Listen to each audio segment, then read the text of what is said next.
The film opens with a recently widowed woman named Jessica, packing her belongings into a cargo trailer for a long road trip. After finishing her preparations, she checks her map app, revealing she's leaving for a 4-day journey to start a new life. The drive goes smoothly for a while, until she reaches a lonely highway deep in the woods.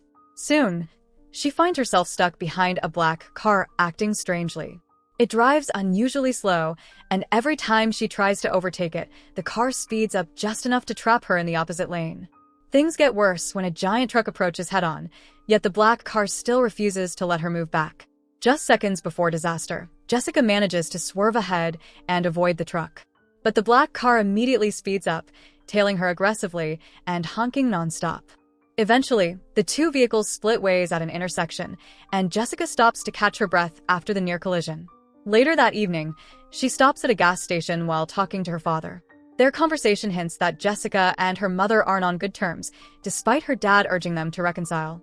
While still on the call, she spots the same black car pulling into the station before quickly driving away, which unsettles her. Afterward, she checks into a small motel to rest for the night. Her mother calls again, but Jessica ignores it.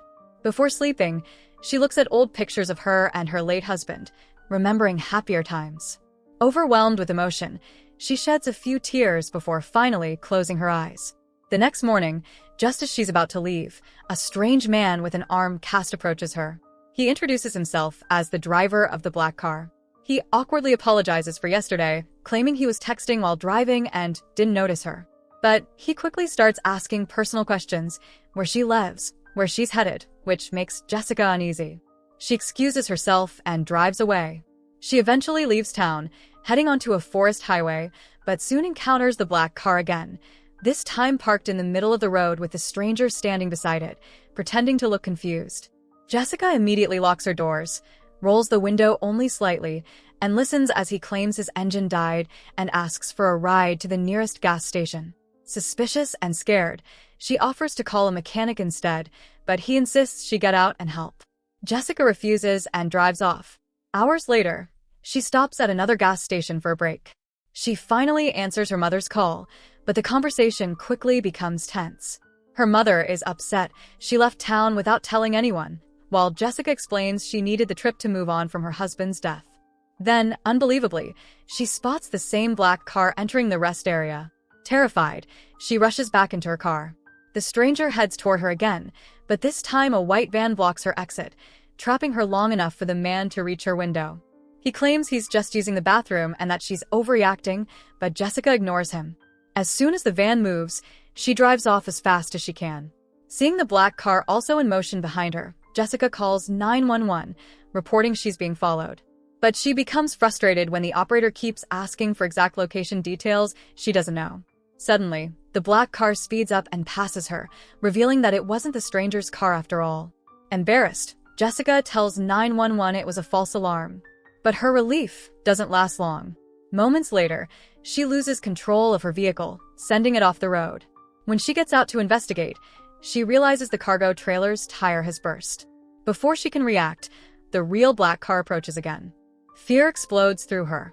Jessica unhooks the cargo trailer, jumps inside her car, and desperately tries to start it, but fails. The stranger drops the act and immediately smashes her window. She fights back, but he's too strong and injects her with a sedative. Jessica wakes up in a locked room with barred windows and a fenced yard outside. Panicking, she looks for a way out, but everything is sealed tight. Soon, she hears footsteps. The stranger appears, staring at her with a smug expression. When she begs him to let her go, he simply tells her to stay quiet. Hours later, he returns at night, shining a flashlight into the dark room. Jessica pleads, offering him money, but he ignores her. He reveals, without shame, that she isn't his first victim. He's a serial killer. He tells her to remove her clothes, but she tries tricking him by asking to use the bathroom. When she makes a run for the door, he grabs her and throws her to the floor. He kneels over her, touching her face in a disturbing way. Then he pulls out her iPad and shows her videos of her happy moments with her husband. Noticing the wedding ring she wears around her neck, he asks if her husband divorced her. Jessica hesitates, but finally admits he died by suicide. The killer forces her to confess the truth, that her husband shot himself, and she was the one who found his body. In the morning, Jessica wakes up and immediately tries the door, but it's still locked. When she looks through the keyhole, she notices the key hanging on the other side. She searches the room and finds a nail stuck in a wooden beam. Pulling it out with all her strength, she flattens her jacket, slides it under the door, and uses the nail to push the key out.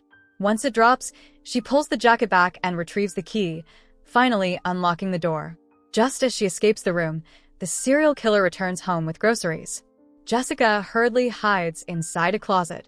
Through the narrow gap, she watches him answer a phone call. Shockingly, he's speaking sweetly to his young daughter, telling her to say hello to Mommy and that he'll return from his business trip in a few days. After hanging up, he heads toward the basement. Jessica takes her chance and sprints out of the house into the woods. The killer quickly realizes she's gone and chases after her. Running barefoot, Jessica eventually trips and a twig pierces her foot. She painfully pulls it out, screaming, giving away her location, but continues limping through the forest. With the killer closing in, she's forced to step into a river. Even though the currents could drown her, she jumps in and lets the water carry her away. Thankfully, she survives and washes onto the opposite bank. Using a long stem as a makeshift cane, she limps farther into the woods until she hears footsteps. She hides, panics, and hits the figure with the stem, only to learn it's an old hunter. Terrified, she apologizes and begs for help. She asks for his phone, but it's broken because she hit him too hard. Still, he decides to help her. He brings her to his car, gives her his wife's hunting boots, and drives off while offering her his lunch to calm her down. But as they continue, their path is blocked by a fallen tree. Jessica panics and tries to move it, but it's too heavy. At the worst moment, the killer arrives. He calmly tells the hunter that Jessica is his mentally unstable sister who ran away from home. Confused, the hunter watches as the man tries to grab her. But the way he manhandles Jessica looks wrong, so the hunter raises his gun and forces him to let her go. Jessica runs back into the forest.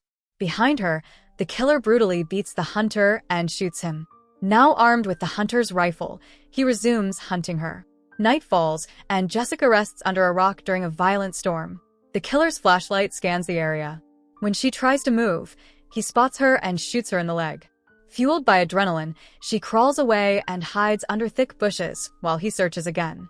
He taunts her, claiming she has only 2 hours before she bleeds to death and should come fight him now.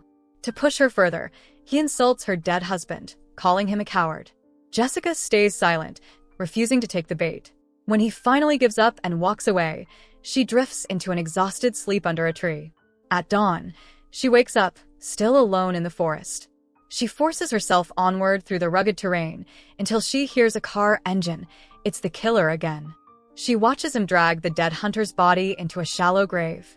While he buries the man, Jessica quietly sneaks into his car and searches for anything useful. She finds his phone, but the killer returns before she can escape, forcing her to hide in the back. When he drives off, Jessica dials 911, but she can't speak loudly without exposing herself. Before she can finish, the killer realizes his phone is missing and stops the car. Seeing no other choice, she jumps out and attacks him with a tire wrench. He drives wildly, stabbing at her with a hunting knife until she hits his arm, causing him to drop it. She strangles him with the wrench, stabs his wrist, and makes him lose control. The car crashes. Jessica crawls out, injured and dizzy, and sees a helicopter flying above.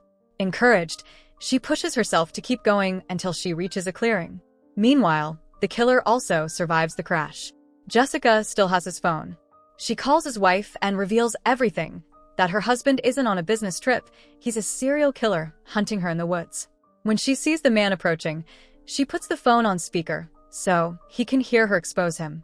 She states her full name and says that if she dies, it will be because her husband murdered her. Furious, the killer ends the call. With nothing left to lose, both of them begin a brutal final fight. He slashes at her with his knife, and she defends herself with the metal wrench. She manages to land heavy blows, but he eventually stabs her in the leg and nearly kills her. Jessica fights back viciously, biting his wounded arm, and then drives the wrench deep into his gut, pinning him to the ground. She watches him die with exhausted, furious eyes. Moments later, the helicopter locates her and lands to rescue her at last. So that's it.